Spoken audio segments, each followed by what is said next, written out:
Hello everyone, welcome back to the channel.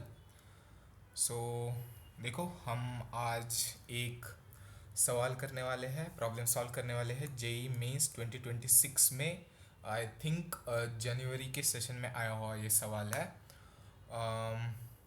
So the thing is that when I solve this question very kind of systematically, जब मैंने ये solve किया तब मुझे kind of ये लेंदी लगा। पर जब मैंने टाइप ऑफ द आंसर और type of the frequency, like type of the frequency in the sense वो एक फ्रैक्शन नहीं हो सकती। उसको एक whole number, I mean natural number ही होना पड़ेगा। इस यू नो इस सब से मैंने कुछ इंस्पिरेशन लेके एक kind of alternative solution design किया, which is also I mean very good. I think it was not not so novel, नया कुछ नहीं था, but I thought that that is interesting and I should share it with you all. Okay, so the question is, problem is pretty straightforward. हमें इस data का mu, I mean mean mu दिया हुआ है और वेरिएंस 19 दिया हुआ है, और हमें लैम्डा प्लस म्यू की वैल्यू फाइंड आउट करनी है। Now as you can see here, directly हम फार्मूला अप्लाई करना चालू कर सकते हैं। So let us quickly start doing that. Okay, this is the data. Okay, so अपना मीन है, इस क्लास का मतलब बीच वाला एलिमेंट क्या है, 6 है। So 6 into 3 which is free, it's frequency, plus 10 which is basically the middle element of this class. So 10 into lambda plus 14 into 4 plus 18 into 7 by sum of the frequencies, जो कि formula होता है 3 + 4 7 + 7 14 plus lambda, lambda plus 14। ये है हमारे mu की value, which is this is 56, this is 18। So 56 + 18 is 74, 74 and this is 126, so 200 + 10 lambda, 200 + 10 lambda divided by lambda plus 14। इसको हम सिंप्लीफाई करके कैसे लिख सकते हैं, हम लिख सकते हैं 10 + 60 by lambda plus 14, right. Okay fine, हमें म्यू और लैम्डा में एक रिलेशन मिल चुका है। Okay, so mu is equal to 10 + 60 by lambda plus 14। और हमें और एक चीज़ क्वेश्चन में दी गई हुई है कि वेरिएंस उसका 19 है। So 19 is equal to, as per the formula, 6 का स्क्वायर 36 × 3 प्लस 10 का square which is 100 lambda plus 14 का स्क्वायर 196 × 4 प्लस 18 का square 324 × 7 divided by sum of frequencies which would be lambda plus 14 minus mu square. Okay, mu square, which is from here 10 + 60 by lambda plus 14 का square. Okay, okay, so the next thing we will do is solve this hefty looking equation. बड़ा equation दिख रहा है यार। So 19 is equal to 108 plus इसका value क्या होगा, 800 minus 16, so 784 I guess. guessing is bad, but yeah, it would be 784 plus इसका value क्या होगा, 2100 plus 168, 168 which is 2268 less 100 lambda divided by lambda plus 14 minus 10 plus 60 by lambda plus 14 का square. I'm trying to explain it as well as solve it, concurrently. So not concurrently, parallelly. So there's difference between concurrency and parallel things, but uh, that is out of scope here. But आप ये fast कर सकते हो. So 19 is equal to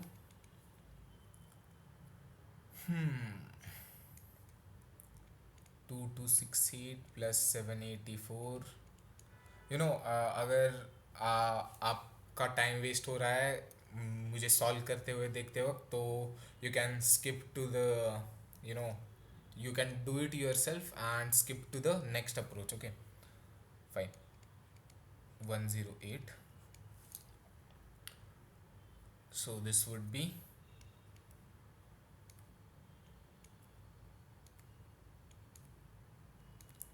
3160, right?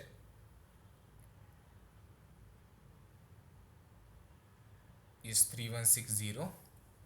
Let me quickly erase this thing.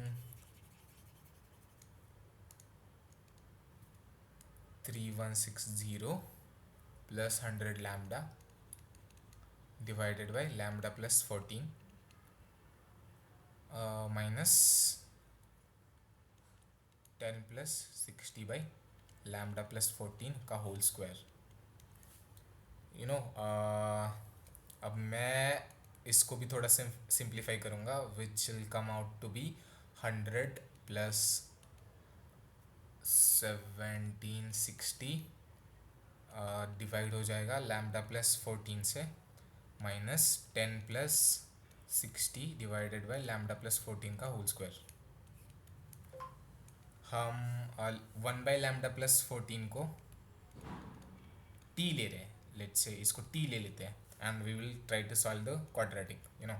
So 1760t minus 100 minus 3600t square minus 1200t, so which will come out to be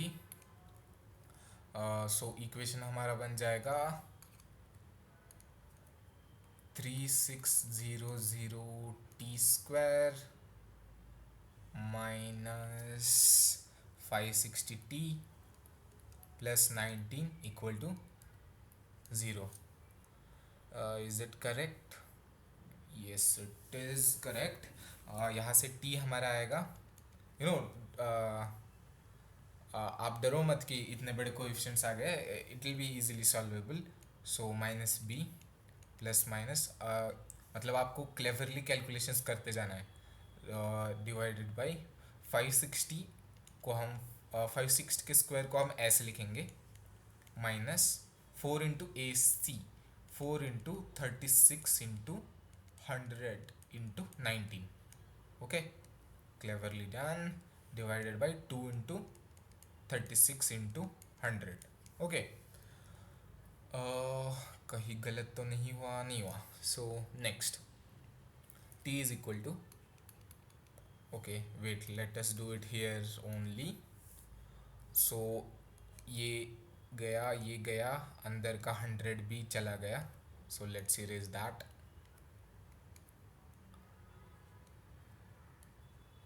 okay, next thing हम 2 को भी हटा सकते हैं. so इस 2 को हटा दिया तो ये हुआ 28, ये हुआ 90 सॉरी 14, और ये 4 चला गया. So here we are.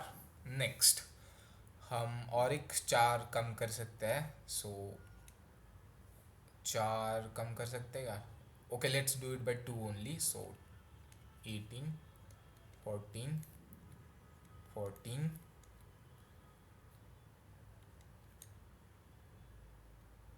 okay, so this gives us this thing. so it will simply be 14 plus minus 14 into 14 is 196, 9 into 19 is 171, difference of them is 25, 25 का root is 5 divided by 180. so t is given us two values, so ये either 19 by 80 180 होगा या फिर 1 by 20 होगा, right? But what was t? T was 1 by lambda plus 14, 1 by lambda plus 14. अगर हम इसको 19 by 180 से इक्वेट करें तो हमें लैम्डा एक फ्रैक्शन मिलेगा, which is not possible, right? Because lambda was the frequency. How can frequency be in fraction? So equating this is not good, so equate it to the 1 by 20. From here lambda is equal to 6. अब lambda आ गया and our mu was equal to, I guess it was 10 plus 60 by lambda plus 14, ऐसा ही कुछ था, right? 10, yes, yes, यही था. So our mu would be 13 and our value would be 13 plus 60, 13 plus 6, 19. So 19 would be our, okay,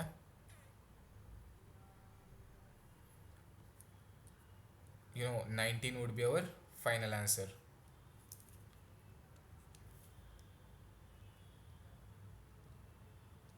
nineteen would be our final answer.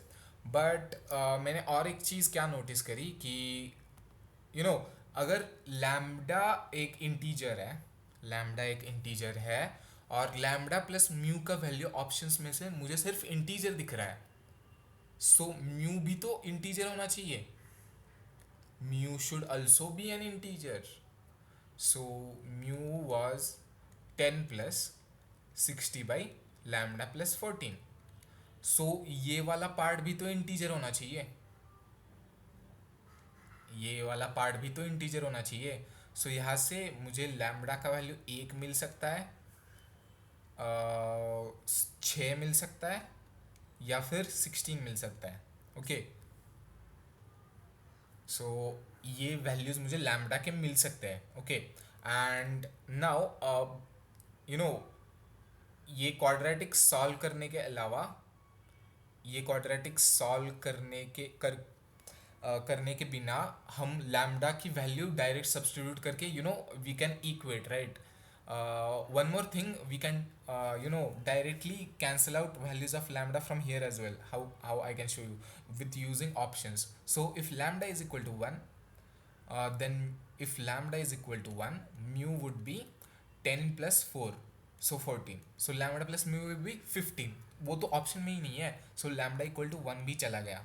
अगर lambda is equal to 6, okay, if lambda is equal to 6, then our mu is equal to 13. Okay, this is an option, we have to verify this. If lambda is equal to 16, our mu would be 10 plus 2, 12. Basically इस case में भी lambda plus mu is 28, जो कि option में ही नहीं है. So basically you don't even need to solve the quadratic, right? I don't even need to verify this stuff, this bada wala thing. You can just answer the question using this thing only. Isn't that clever? It's like it was like galaxy brain moment for me. So yeah, this type of creative approach I wanted to share with you all, and thank you for watching. See you soon. Keep preparing at your best. And yeah, if you are liking the content I am bringing to you, methodologies to solve the problems, or kind of interesting proofs, you can always share, like the video, and stay tuned to the channel by subscribing to it. Yeah, see you soon.